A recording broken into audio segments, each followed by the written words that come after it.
Hi అండి, అందరు నమస్కారం. సినిమా పే ఛానల్కు స్వాగతం. సో ఈరోజు సినిమా విషయానికి వస్తే మన టాలీవుడ్ కింగ్ నాగార్జున గారి గురించి.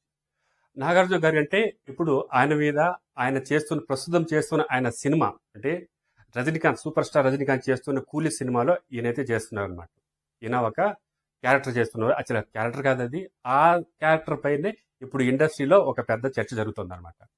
ఇక చెప్పాలంటే నాగార్జున గారు చాలా కొత్త కొత్త క్యారెక్టర్స్ అన్ని ఆయన అంటే ఒక కొత్తదనాన్ని పరిచయం చేయాలంటే ఫస్ట్ ముందుండేది నాగార్జున గారు ఒక్కరే అనమాట. అంటే కొత్త క్యారెక్టర్ అవ్వచ్చు, కొత్త లుక్ కావచ్చు, కొత్త ట్రెండ్ కావచ్చు అనమాట. ఏదైనా కూడా నాగార్జున దాన్ని కరెక్ట్గా అడాప్ట్ చేసుకొని ప్రజెంట్ చేస్తారనమాట. సో ఆయన చేసిన సినిమాలు అయితే చాలా సినిమాలు చేశారు, కొత్త కొత్త క్యారెక్టర్లు చేస్తారు, కొత్త కొత్త డైరెక్టర్లు ఇంట్రడ్యూస్ చేశారు.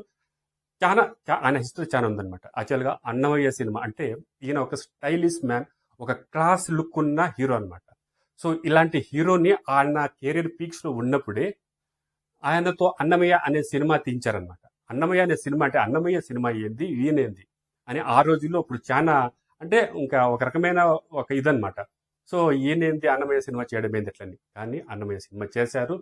చేసిన తర్వాత ఆ సినిమా ఎంతటి సెన్సేషన్ క్రియేట్ చేసిందో కూడా అందరం తెలుసు. అంటే ఈ అన్నమయ్యలో ఒక క్లైమాక్స్ సీన్ అయితే ఆ క్లైమాక్స్ సీన్కి నాగార్జున చేసిన పెర్ఫార్మెన్స్కి అది ఎన్ని అవార్డులు ఇచ్చినా తక్కువే అని చెప్పుకోవచ్చు. అంతటి అద్భుతమైన పర్ఫార్మెన్స్ చూపించాడు అన్నమయ్య సినిమాలో. సో అంత గొప్పగా చేశారనమాట. అంటే ఆయన లుక్ కాదు కానీ ఆయన లుక్తో పాటు నటన కూడా ఏది ఇచ్చినా కూడా చేయగలిగే కెపాసిటీ ఉన్న ఒక నటుడు నాగార్జున అనమాట. సో ఈ విధంగా అన్ని రకాల క్యారెక్టర్స్ చేసుకుంటూ వచ్చారు. రీసెంట్గా కుబేరా సినిమాలో కూడా ఒక క్యారెక్టర్ చేశారనమాట. అతను హీరో